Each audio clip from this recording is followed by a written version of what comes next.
in the straight, and it's as far in front. Distrustful Award trying hard with Zulu Angel down the centre of the track. As far in front from Distrustful Award and Zulu Angel, and it's going to be Advar for the Launceston Cup. Advar won it. G'day everyone and welcome to Saddle Up with Crawf and the crew. It's our third season. We're back and we're ready for a brand new racing season down here in Tasmania. Let's get straight into it and welcome the boys as per normal. Matt Stewart, good morning and welcome back, my boy. Yeah, you've aged. Has it been that long? It's been a while. It's great to be back. It just tells us that the weather's about to warm up. We're going to have a good spring and summer down in Tassie. So, looking forward to it. Yeah, it certainly will be. Let's, of course, welcome in Snapper Reid from Hobart. Snapper, good morning. Another season behind us, another season to come. And by golly, it was a good season we've just had. Yeah, it was an absolute beauty, Crawf. I think as far as the podcast goes, season 3 might be our biggest yet. I think we've mapped out about 30-odd episodes for the year ahead. So, yeah, it's going to be exciting. A lot of good horses, a lot of good people involved in the industry in Tassie. So, onwards and upwards for 26, 27. Well said, Snapper. Just to let everybody know, we're doing about 30 to 35 shows for this season, so it'll be more than one a fortnight, especially when the Friday night racing kicks in and also the summer racing festival. So there'll be plenty of Saddle Up with Crawf and the crew for people to listen and watch to.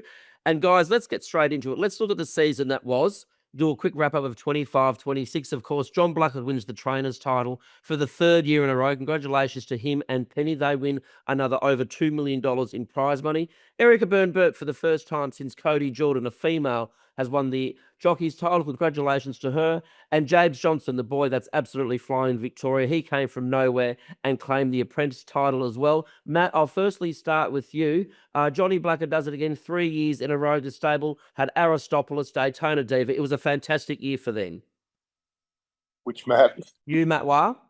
It was. There's so many talking points, aren't there? Like in the Johnny Blacker in the post-Brunton era to really take the reins and become the dominant trainer.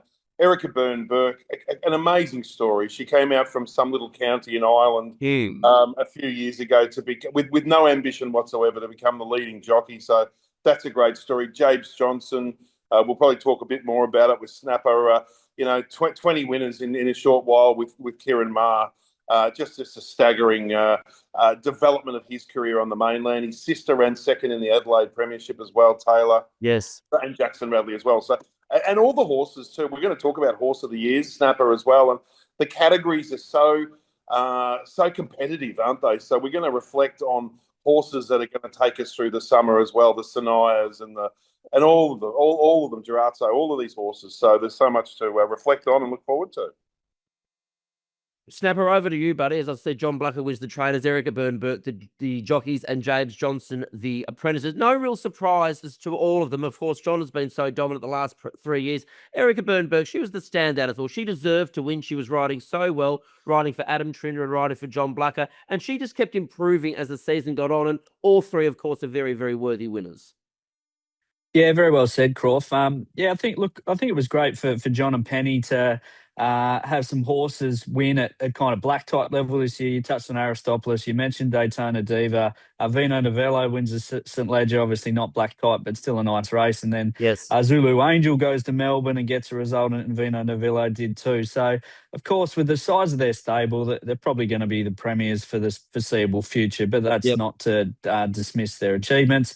Erica Byrne-Burke, look, she's a superstar. 80 plus wins for the season at 20 plus strike rate. Like in a jurisdiction like Tassie, without the backing of a big stable, she rides for a lot of different camps, Erica. So she's done a terrific job. And I mean, she's not riding in Hobart tomorrow, and you realise how much you miss her when you're looking through the fields and things like that. So, no, they did a super job. James Johnson finishes second, even though he wasn't here for the last 3 months. So if you added his winners that he's had in Victoria onto the ones that he got in Tasmania, it probably would have been close with him and Erica. But look, we've seen what James has done, and that shows that the quality we have at the very top of the ranks. It certainly does. Matt Wire, I'll throw back to you. Let's now discuss James Johnson and Jackson Radley. Jackson's probably been in Victoria for probably the last 6 months. James has probably been there for the last, say, 3 months.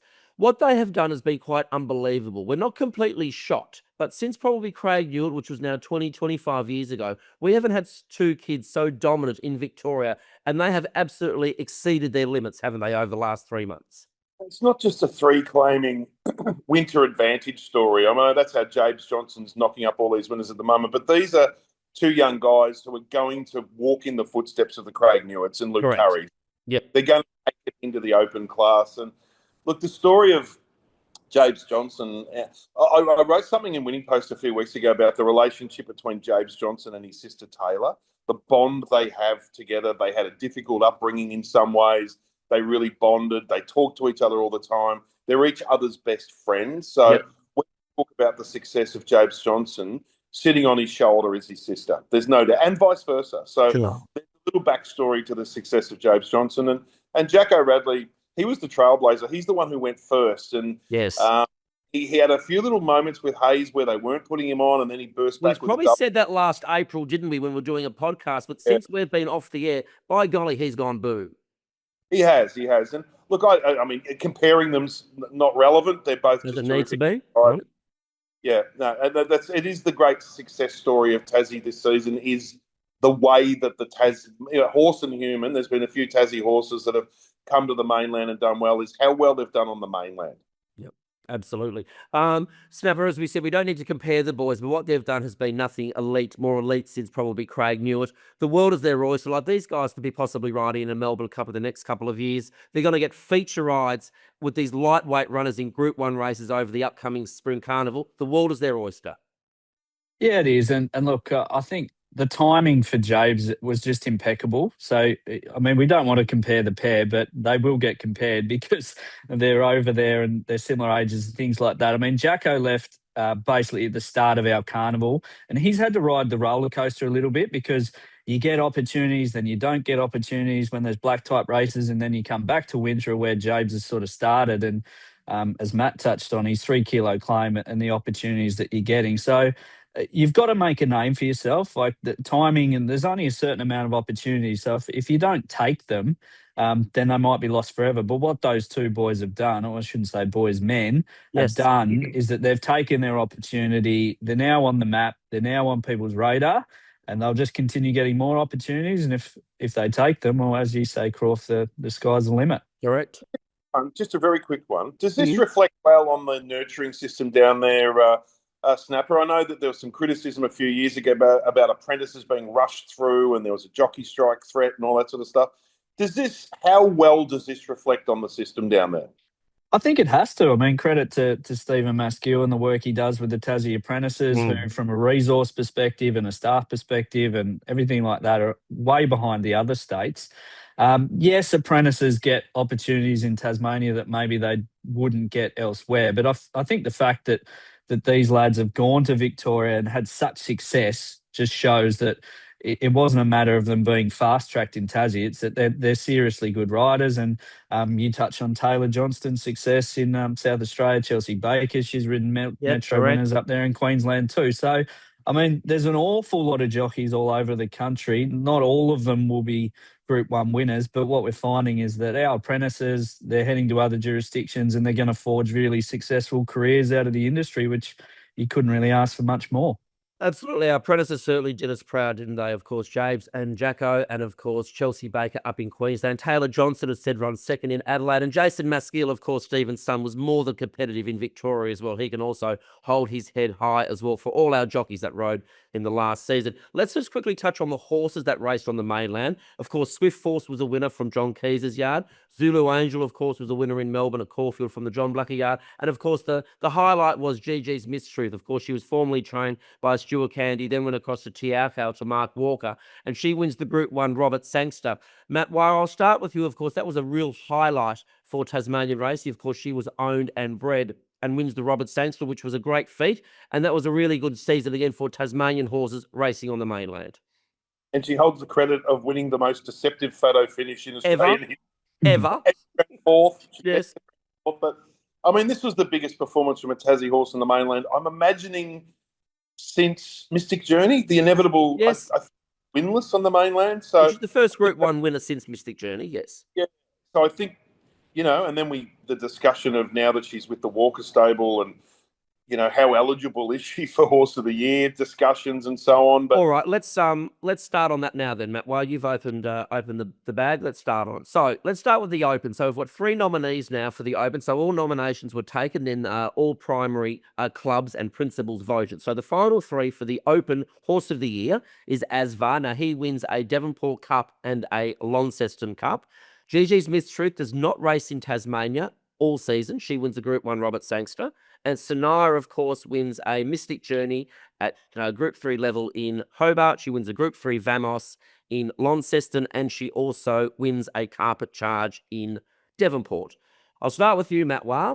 These are the rules at the moment. The current rules at the moment say that Gigi Smith's Truth is eligible to win the Tasmanian Horse of the Year. Now, she wins a Robert Sangster. She wins it. Well, look, I think you've got to think a bit more broadly. I mean, and the rules do allow that she can win. And if the rules allow that she can win for mainland victories, then she's a shoo-in. She's an absolute shoo-in. Yep. She's the best ambassador for Tassie racing. She raced outside of Tassie and won a Group 1, the first this Mystic Journey. Now that we know she's eligible, because I wasn't sure whether she was or not, it's just not even a discussion. She just has to win it. Simple as that. I was talking to John Blacker the other day on the podcast that I do with him, and we both agree that, of course, it's nothing against Gigi Smith's Truth. It's nothing against the horse, the owners, any connections in her. But we both felt that there needs to be a rule change where the horse must race at least once, twice, maybe 3 times in the state. They can possibly win. So it's a Tasmanian Horse of the Year. They're winning on the mainland, and they're making that eligible. But do you believe they should be racing here at some stage through the season? Your opinion? Don't necessarily agree with that, and I'll bring Snapper into this as well, because it's going to be such a rarity that a Gigi Smith's Truth comes along. It is a rarity. So mostly we're going to be talking about Tasmanian performances, Snapper, aren't we? Like, all the horses that we could name, the Durazzos and all these sort of Sanayas and so on. Every now and then you're going to get one that flies the coop and runs in the mainland, and if it wins a Group 1, then of course they're eligible, because I don't think you need to change the rules, because it's sort of an anomaly. It'll happen once every 10 or 15 years. And if it happens to the scale of success of Gigi Smith's Truth, then you just hand them the award, don't you? Well, yeah, I suppose you can't have your cake and eat it too, can you? I mean, first things first, like Gigi Smith's Truth is Tasmanian. She was bred here. She won that Group 1 in the GG's colours. All her owners are Tasmanian. You're probably talking about penalising a horse who's essentially outgrown and outperformed the jurisdiction. So she did everything that she could possibly do down here. She went to Victoria. Connections made the really difficult decision to take her off Stu Gandy, which was a really tough one. She bided her time. She had a stack full of placings. And then lo and behold, she breaks through when nobody expects it in the Robert Sangster. What she does there for... Could have won the Oakley Plate too, from memory. Well, yeah, scratched at the gates, or was that the one where she didn't jump? Yeah, she didn't jump. But anyway, I mean, what she's done for Tasmanian racing by winning that Group 1 is far greater than her staying here and perhaps winning the races that she did last year. Now, I don't think there's any right or wrong answer. I think what we'll see this year is an anomaly if she does win, but I don't think we need to be too caught up on the fact that she didn't race here, because I applaud the decision to try and take on bigger fish, because for Tasmanian racing, seeing her run in these Group 1s and win one is as good as anything that she could have possibly achieved in Tassie.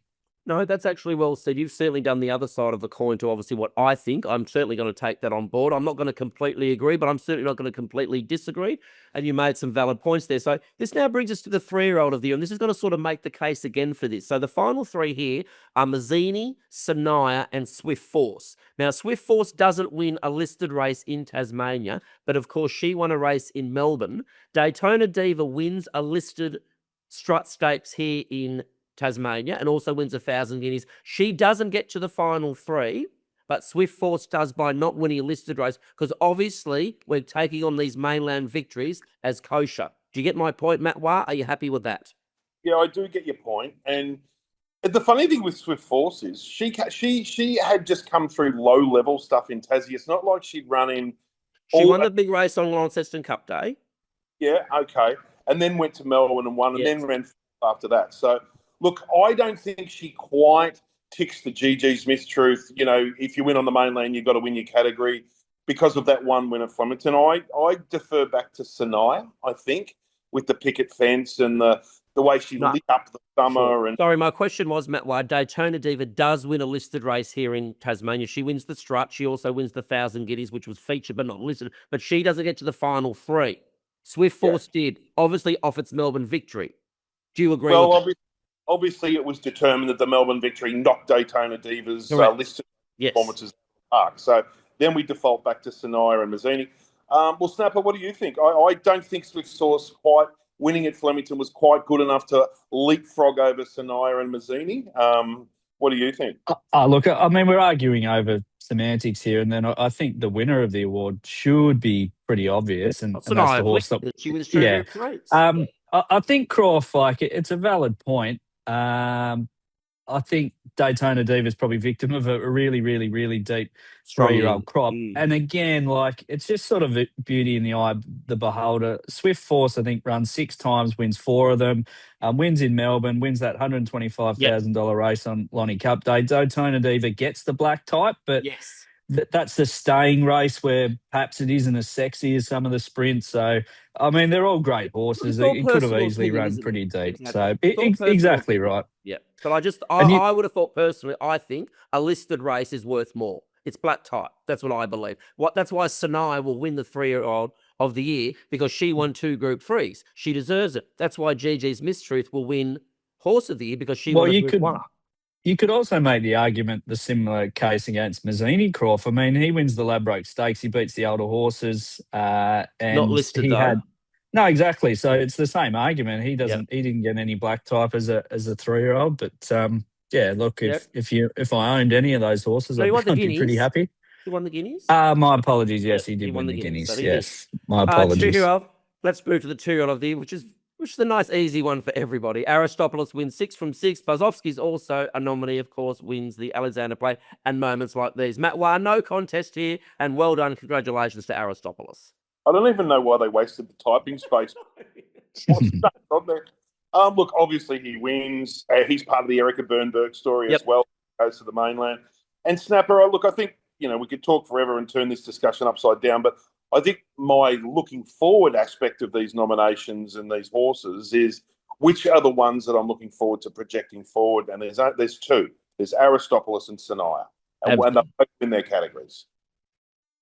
Yeah, you would think so. I mean, just a brief comment on the 2-year-old. You're right, Aristopoulos, you'd think by the length of the Elwick Straight. We did see a couple of pretty handy ones from Leanne Gaffney's team late in the season in Valley Star and Bazovsky, who put up some figures that suggests that if they had a raced Aristopoulos, it could be interesting. We obviously saw moments like these get pretty comfortably handled by those 2 Gaffney horses as well, and she's the horse that we can tie back to Aristopoulos. So it all is an interesting case to go to next season and 3-year-old Cup to say that it might not necessarily be the open shut that we saw Aristopoulos against the opposition that he faced in the early part of the season. John Black has said exactly the same thing to me.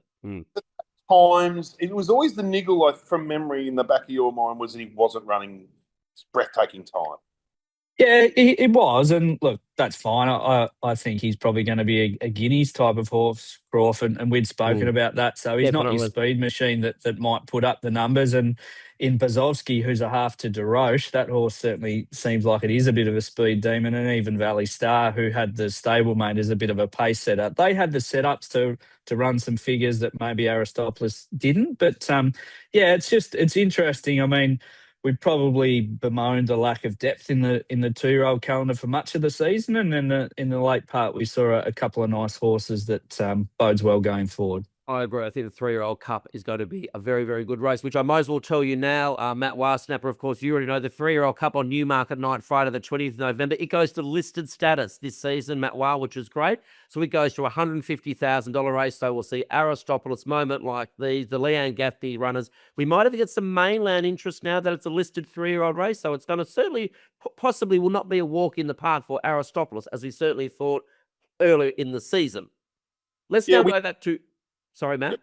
We know the Victorian trainers who are most alert to these things. It's the Pat Kearneys, the Matty Browns, the Shane Nichols. Shane Nichols, Kieran Mark because of his steps. So Patrick Payne. We know the ones that are going to be most likely to take the bait. Yeah. And they may well now come for the 3-year-old Cup, as I said, as it is a listed race.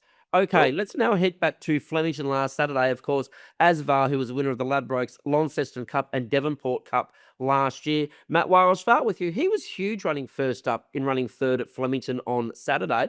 And he's, of course, heading to the Ladbrokes Geelong Cup in mid-October. He's on song. Yeah, the dream's alive, isn't it, for Isn't Asvar? it?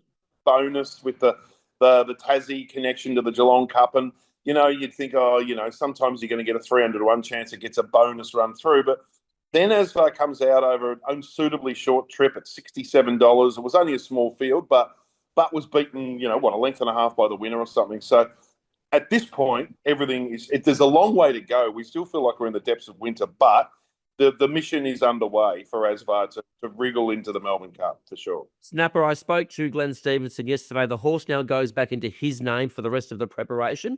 He heads to Caulfield on Saturday week for a 1,600-metre race. And then, as he said, as Moonee Valley has closed, he'll just poke his way through to the Geelong Cup. But as Matt Wire just said, the dream's alive, and it was a great start for this preparation. Yeah, terrific return. I mean, the race was sort of a bit of a jog sprint home, but I think they'd be really pleased that he was able to keep up with them. And it might be a case of the old stayer running a bottle of fresh. But look, Steve-O and even Paddy Kearney, they're really good trainers. They'll have the whole preparation mapped out. It's just a matter of ticking the boxes. He might not win a race on the way through. Maybe he pinches one on the way through. But as you said, Crawf, they know where their grand final is, and he'll be tuned to the minute by the time he gets there. Absolutely. It was just a great start. So we wish all the connections there all the best heading towards And the it's worth saying too, Crawf, with a prep that not for 1 second went to plan, or a race that didn't pan out at all for Distrustful Award last year, he far from disgraced himself in the Geelong Cup. So it's the form, I think, is perfectly reasonable going to a race like that. He'll be more than competitive Asvar in the Geelong Cup, especially the way that he ran first up at Flemington. No, he'll be certainly up to his neck in it. Okay, guys, let's just quickly touch on, of course, our August and September meetings, and I believe our winter meetings next year. Matt, while they've gone from Sunday afternoons to Wednesday afternoons, of course, we start with this tomorrow in Hobart. I'm certainly pro it from a turnover view. Of course, Sunday racing turnover is very, very poor, and you're also racing against lower grade races. We're on a Wednesday, you're racing like at Sandown, Canterbury, Balaclava, Doomben. It's a freshen up I think we needed. Do you agree? I think Wednesday, it's funny with Sunday. Like, there's other parts of the world and certain parts of Australia where Sunday works, but the data hasn't really shifted in 20 or 30 years on Sundays. So, and as you said, Wednesday is the light version of Saturday. You're going to get the Key, you're going to get Doomben, you're going to get Canterbury, you're going to get Morphettville. So it ties into what feels like a race day that you want to get involved in. So, and I think, Snapper, that was obviously there was data involved and about comparing likely revenue on Wednesday compared to Sundays. But Wednesday is to me, it's the number 2 day, or at least it has been historically. Yeah, well, you get the opportunity to roll in with the metropolitan tracks. I mean, so we're racing in Hobart tomorrow. You've got Canterbury Park, Cranbourne, Doomben, Belmont, and Murray Bridge. Whereas on a Sunday, for example, this week you got Muswellbrook, Walga, Echuca, Cassidy, Kalgoorlie, places like that. We're having to start at sort of 11 o'clock, 11:15 on a Sunday, because the gaps have to be 40 minutes because there's so much product on, and you have to start that early to fit them in for daylight. What happens then is that you've run your early quaddie before, but most people have had lunch. Turnover's shocking because who wants to bet at 11 o'clock on a Sunday other than the diehards? Now, obviously, the argument for the people that do love going to the track on a Sunday, of which, let's be frank, there aren't a huge number of them, it's obviously going to be much harder to go on a Wednesday. But the crowds are small on a Sunday. It can't be the reason we choose to race there. These are turnover-based meetings, just like Wednesday nights are during the summer. If the wagering numbers are good, we'll probably look to do more of this in winter. If they're not, it'll be back to the drawing board. Papa, just the tie-in with racing.com, I don't know whether I'm not really sure where that actually went, whether it completely delivered on what we thought it was going to do. Is that going to play through these Wednesday meetings or any arrangement with .com? What's the latest there? No, it won't. So our agreement with racing.com is 10 meetings for the calendar year, essentially. So we've used 5 of them. The plan is to come back if everything can work with some nights, some Friday nights that are our real premium turnover slots to try and amplify those. And then hopefully a new market and probably another feature day late in the season. But Wednesdays just don't work with racing.com, Matt Wade. There's already too much product on that channel for us to slot in. Okay. Let's keep moving here, guys. Well said too, Snapper, on the Sundays going to Wednesdays. Look, as we said, the only person who it really probably affects is the owners, who I do look after down here in Tasmania. But it is only for winter months, like August, September. Once we roll back into October and through to next April, we'll go back to our Fridays and Sundays. So, look, it's something we've tweaked. I do agree with it. And I certainly think the turnover will be much stronger tomorrow than what it was on Sunday.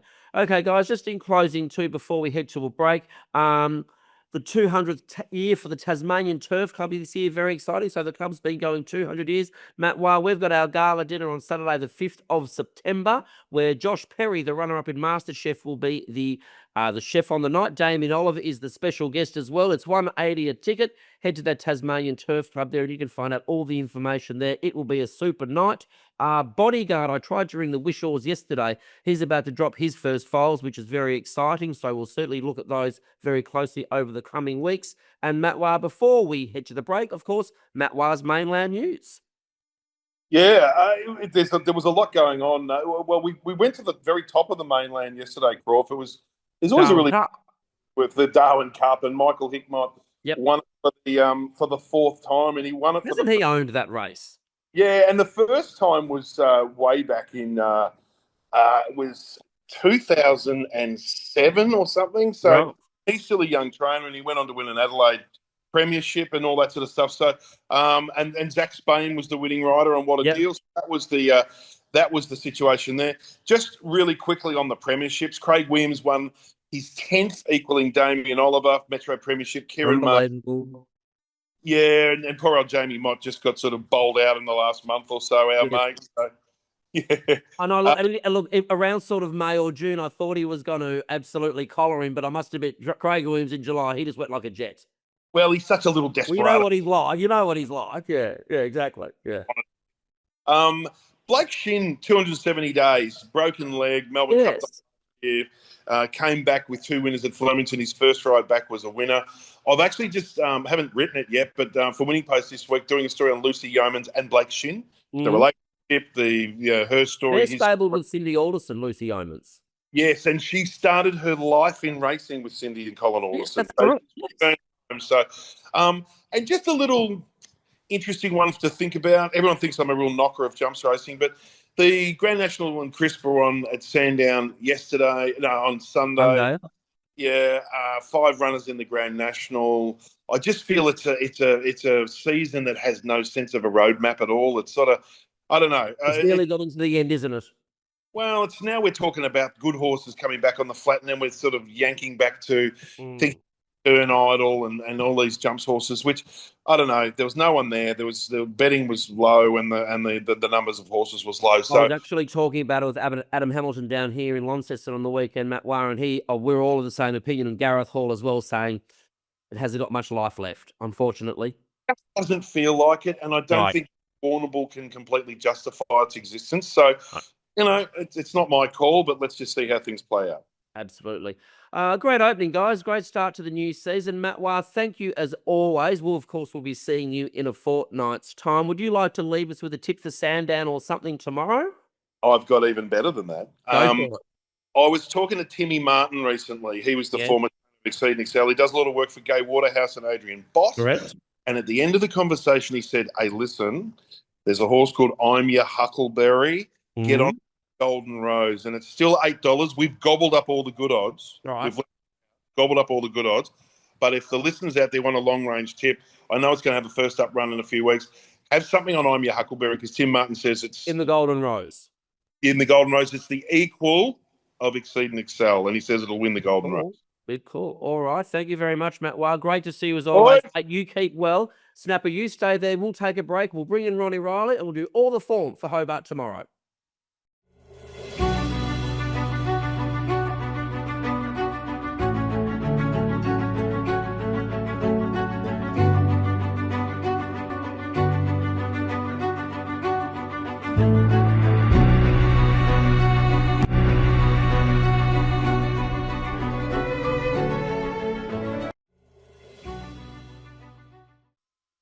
Get everyone, and welcome back to Saddle Up with Crawf and the crew. It's our first meeting for the new racing season tomorrow afternoon in Hobart, Wednesday the 5th of August. Of course, the rail is out 3 metres. We're back on the turf. The track is a soft 5. The weather is overcast. Ron Riley, I welcome in you. Ron, good morning. Good morning, Crawf. It's great to be back. Isn't it? For another season. Yep. I'm looking forward to it. Some good horses going forward. Yes. From last season. Absolutely. 2-year-olds and 3-year-olds. And a really nice, strong program to kick off tomorrow in Hobart, isn't it? Excellent program, and it's a tough program. It is. We've got 9 races, and Yep.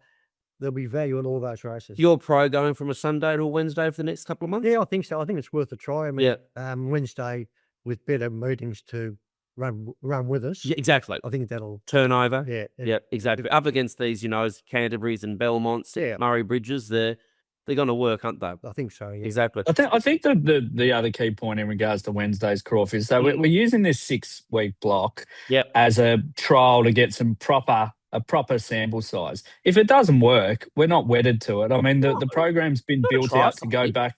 The program's been built to go back to basically Sundays next winter. So if this goes well, we might pivot off that. But if it doesn't, we are where we are. Absolutely. And good news too for the Tasmanian Turf Club. Their night seasons now start in September, so a month earlier than normal. They'll have a Wednesday the 16th as a soft opening, but the first Friday night meeting, which is great for the Turf Club and great for Tasmanian racing, is Grand Final Eve. Okay. So coming off that South Launceston Footy Club luncheon that we go to and then rolling into the races, Yep. I can see some fun Should be good. and some good betting turnover. And fun. Yeah. Well, Grand Final, everyone's up and about. They are.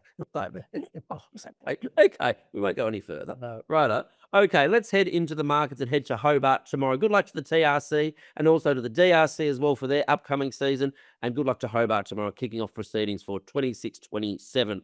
Okay, the first race at 11:45. A nice civilised time on a Wednesday afternoon, isn't it wonderful? It is, yeah. 10 to 11 on a Sunday? No thanks. Okay, the Ladbroke switched benchmark 66 over 2100.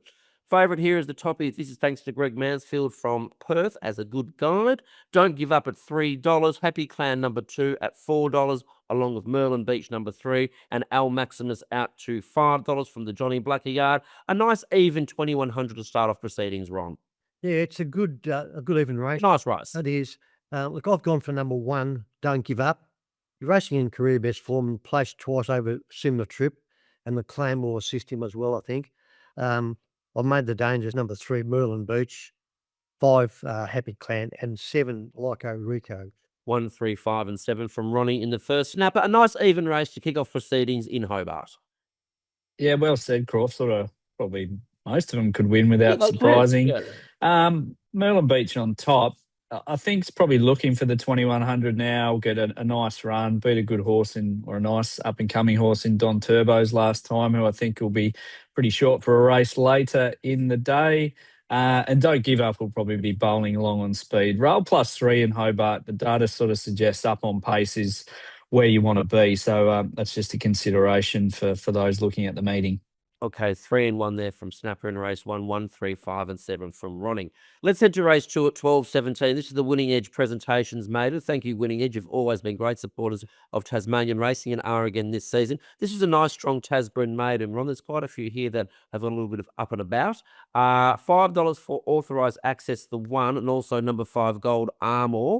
And then $6 for number 2, Chef's Kiss, and number 8, Unfiltered from the Johnny Blacker yard. Ron, a couple of these have only had a couple of starts, are showing promise, and could go maybe forward to like a 3-year-old couple or something. Yeah, for sure. Yep.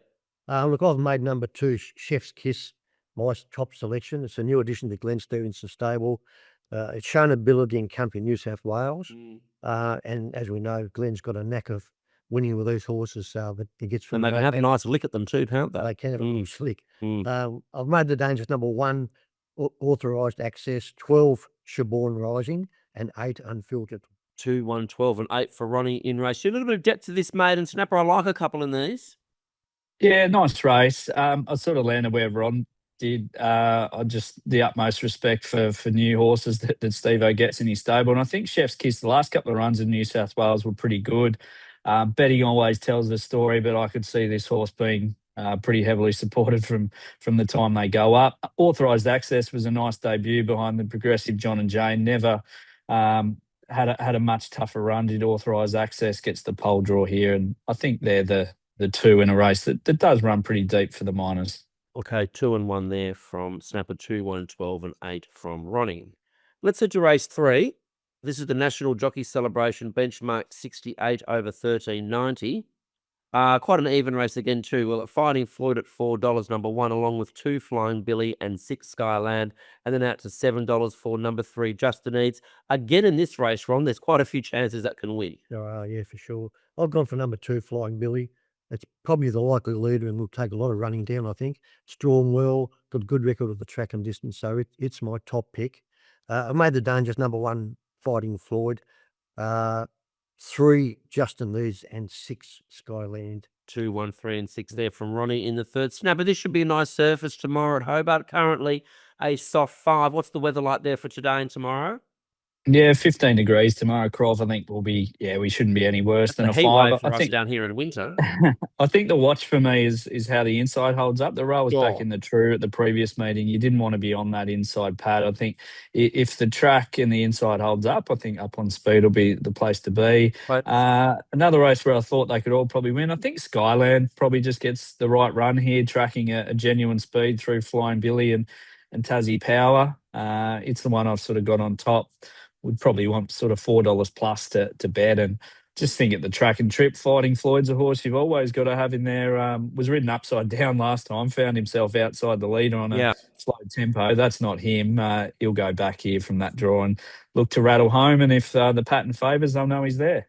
Okay, 6 and 1 there from Snapper, 2, 1, 3, and 6 from Ronnie. Let's head to race 4, the National Jockeys Trust Class 2 handicap over the 13.90. Our favourite comes up here, number 1, Shaborn Power from the Sean Nichols yard. He can always find a nice horse, Sean, and this horse looks full of promise at $3. Kiralee Lane claims 2. $4 for Megalita, Ronnie Riley's horse, number 2. Nandy Clan, $5, and number 3, Verhoeven for Andrew Crosby is at $7. Ronnie, you've got Megalita. This and Shaborn Power you'd be worried about. Yeah, I'm worried about drawing barrier 1 to be. Are you? You think I might get off the fence a bit? Well, I think he's better off drawing out wide so he can just slot in behind Sure. them. And his only poor run was in Hobart. So Okay, there's just a couple of little negatives. Yeah, there. yeah. What are you putting on top? I've put Shaborn Power on top. Okay. Lightly raced 5-year-old with an excellent record. He looks promising, doesn't he? Goes well for the track and the distance, and be ridden by an informed apprentice. Yep. So I think he can win. I've made the danger, our bloke number 2, Megalita, 3, Verhoeven, and number 4, Nandy Clan. 1, 2, 3, and 4. Race book order there from Ronnie in race number 4. Snapper, what do you like in the fourth, mate? It's a good race. Probably Megalita just ahead of Shaborn Power. Potentially. One I'll give you at odds here, Crawf, number 10, Sky Eagle. Thought the 2 runs early in this campaign at Hobart were really good. Then out the back, completely put a blind through the run at Devonport. Just think up to 1,400, visors going on. We could see a cheeky race in the each way from Sky Eagle. And I'd imagine you'll get $20 or $30. So 10 something at a price, and then sort of 2 or 1 are the obvious picks in the market. Okay, 1, 2, 3, 4 from Ronnie Racebook order, 2 and 1 from Snapper, and have a little something on the 10 Sky Eagle as the roughie. Race 5, this is the Kevin Sharkey Open 1200. Good open race for the winter here in Tasmania. Thank you, Kev, as always. Another season for you with Tasmanian racing. Fantastic. Nice little race. In the Ocean comes up favourite, $3.50. $4 for number 1, Tsunami San, and then $4.50 each of 2, Alvarino and Daytona Diva. Although only a field of 6 run, these are all competitive. A couple of these that easily or have or will run in a new market. Yep. It's a nice little race. Just a good race. Very even field. I've gone for number 3 in the Ocean. Most consistent galloper, who's placed 17 out of 20 starts. He's a lovely horse. Great record. And he won last start in very similar company to this. I think he can win. I've made number 1, Tsunami Sam, the main danger, 2, Albarino, and 4, Daytona Diva. 3, 1, 2, and 4 from Ronnie. Snapper, what do you like in the Open? It's a good little race, isn't it? I mean, in the Ocean, sort of brain these, albeit with the right run, when they met a couple of weeks ago. And then you got the newly minted 4-year-old mare in Daytona Diva taking on the older ones. Yeah. I reckon I'll probably have Daytona Diva as the bet, Crawf. I just think that 3-year-old form from last year is Strong, outstanding. isn't it? Good. Look, she was beaten by the ride, and I love Kira, so I don't want to pop Kira, but the ride was shocking when the horse got beaten last time at a short price. Hayley McCarthy goes on here, no weight on its back. Just think she gets another opportunity in a race where I think the favourite In the Ocean might be pretty short. So sort of slight lean to Daytona Diva at the better price than In the Ocean. I thought she might be looking for a bit further than 12. I think off the freshen with the gap between runs, Ron. I think if this race was maybe a few weeks ago, I could subscribe to that. But she'll be 6 weeks between the 1390 metre run and when she steps out tomorrow. And her record at 1200s, she's 2-2 at the track and distance. So, good little race despite the small field. It is 4 and 3 there from Snapper, 3, 1, 2 and 4. Just incidentally, guys, I swapped codes on the weekend. I was looking after Launceston Pacing Club on the weekend. I emceed their Calcutta on Friday night, and then their $100,000 bow tied on Saturday, which Okanui Beach won for Amy Turnbull. I hadn't met Amy before. She did a fabulous speech. And Snapper, I know, unfortunately, you missed it. We had Adam Hamilton and Gareth Hall down here. They certainly did us proud. And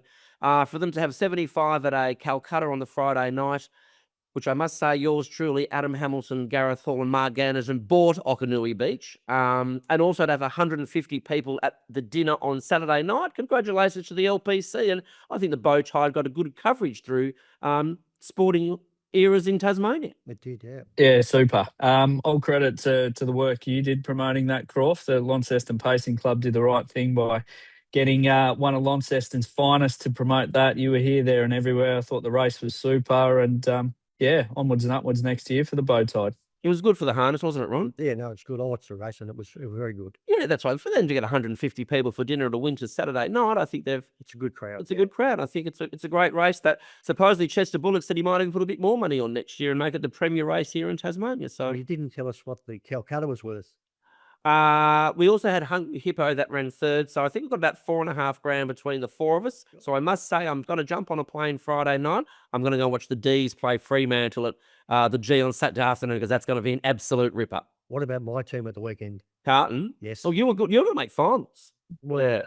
we're still going Come on, we're strapped for time now. Sorry, Let's keep Snapper, you things fell in moving. against North Melbourne. I'm sorry too. Okay, let's head to race 6. This is the Olive Tree Catering benchmark 68,000. Short price favourite here is GG's Missile at $2.80, $4.20 for Billy the Great, and $7 for East Coast Miss. I sound like a broken record, Ron, but again, another competitive race. It is a good race, yeah. Look, I've gone for number 1, Alpine Thunder. Yep. Very speedy customer. Should leave this a merry dance, I reckon, and be toughened up by that first up run over 1,200. So I think it'd be real hard to beat. I made number 5, Billy the Great, 2, GG's Missile, and 4, East Coast Miss the Dangers. 1, 5, 2, and 4 there from Ronnie. What do you like at the 68,000 metre Snapper? Alpine Thunder, my best bet on the program. There we go. Crawf. Yeah. We don't have a stack of 1,000-metre races down here in We Tassie, don't. so you kind of need to find the 1,000-metre horses when we get there, and I think in Alpine Thunder, that's him. Wrong part of the track. He just knocked up late over 1,200. I think back to 1,000. Handlebars down for Bree Temple. If the inside's okay, I'm not sure they'll be catching Alpine Thunder. Stablemate GG's Missile's another one. I just think 1,200 probably finds her out a bit, and Barrier 1 wasn't ideal for her last time. So she was beaten as a short price favourite last time, but I'm expecting her to bounce back. And as you work through this field, you just see a lot of these horses just aren't suited over the 1,000-metre trip. Okay, 1 is special there from Snapper from 2, and Ronnie also likes 1 from 5, 2, and 4. Let's head to race 7. This is the Kevin Sharkey Maiden Class 1 mile. This is a tough race. 14 runners, 4 emerged. He's $2.90 for Don Chabot, the toppy, $4 for Fuel on the 5, the 3, $7 for Them's the Break, 11, and $9 for Gold Tiana. Ron, tough race. Tis a tough one. I've gone for number 2, French Soul. Failed at his only start of the track, but his form around that start been very good. Looks a real good chance in an open race. I made number 1, Don Tabos. 3, Fuel the Fire, and 11, Them's the Breaks, as the Dangers. 2, 1, 3, 11 in the 7th. Snapper, wide open race again here. Don Chabot probably comes up a bit short though. I think you'll find Don Turbos and Fuel on Fire will probably dominate the market. Yep. And the track will be important because Don Turbos misses the kick. It'll be getting home. Fuel on Fire draws low and be up on the speed. So by race 7, you'll know what the pattern is. And I think that'll probably dictate who's favourite. If it's on pace, it's likely to be Fuel on the Fire. And if they can make ground from off the speed, it's Don Turbos. I think if you're looking for a bit more value, something each way in the race, Ron's probably nailed it with French Soul. Maybe would like one more before it gets to the mile, but I think the run behind Megalita was pretty good, who's since franked the form, and them's the breaks. You know what you're getting with it. Barrier 16, it'll be back and giving a start. So again, pattern's important, but you'll probably get somewhere around $10 that pair when the other couple might be somewhere around $3, I would imagine. 1, 2, 11 there from Snapper, 2, 1, 3, and 11 from Ron. Okay, the second last is the Ladbrokes benchmark 60 over the mile. These can all take their turns as well a little bit, can't they? Regal Hunter at $3.50. Jesse Bazan's got a good hand in there tomorrow. $4 Sir Jag, $4.50 Johnny Pinch, $7 at This Is My Turf. Ronnie, they take their turns a bit this long. They do, yeah.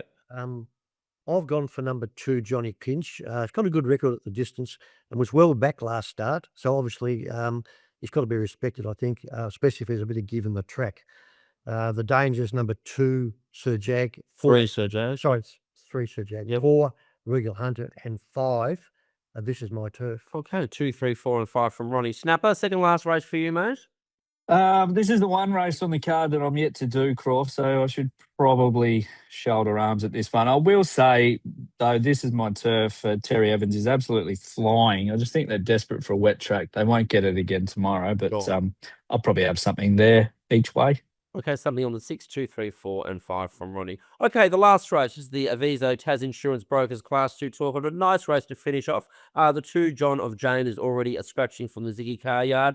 Southern Auroras comes up favourite, $3 from the Stewart Gandy Yard, $4 for Hababa Jar, number 11, and then $7 for Benefit of Mine and $9 for Tribal Council. Another tough race to end proceedings, Ron. Yeah, it's a good field. Here's a good field. They're really smart horses here. These class races are always nice. Is there a problem, with John of Jane?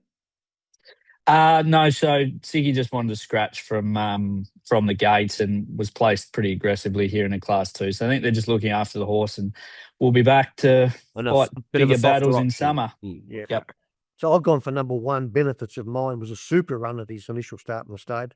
Loves the trip, sting out of the ground, but the race has got plenty of depth, I think. So I've made the dangers, obviously, I suppose, number 3, Southern Aurora, who was a huge run the other day. 11, Ababajan, and 4, Tribal Council next best. 1, 3, 11, and 4 from Ronnie. Snapper, the Get Out Stakes. Off you go, my boy.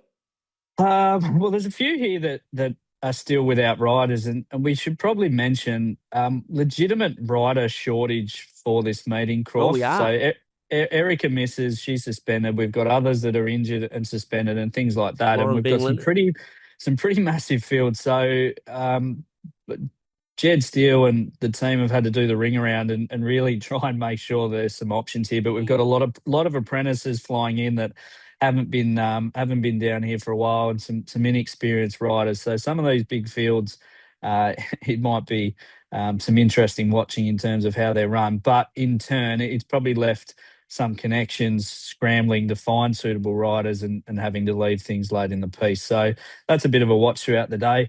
I'm pretty keen on Southern Auroras. I thought the first up win was super. Lovely ride by Chloe, slotted in just behind a Genuine Tempo and sort of made a mess of them in the straight. I think she's drawn to advantage here, and I think she might be a horse off the strength of that first up win that might really be able to go on with it. I mean, she finished last preparation running second to Cripps, who's then gone back to Victoria and won some good races. So I think Southern Auroras can win here and might be one to follow going forward. But there is a lot of depth. You've got Outbush and Hababajan, who ran really good races in Devonport.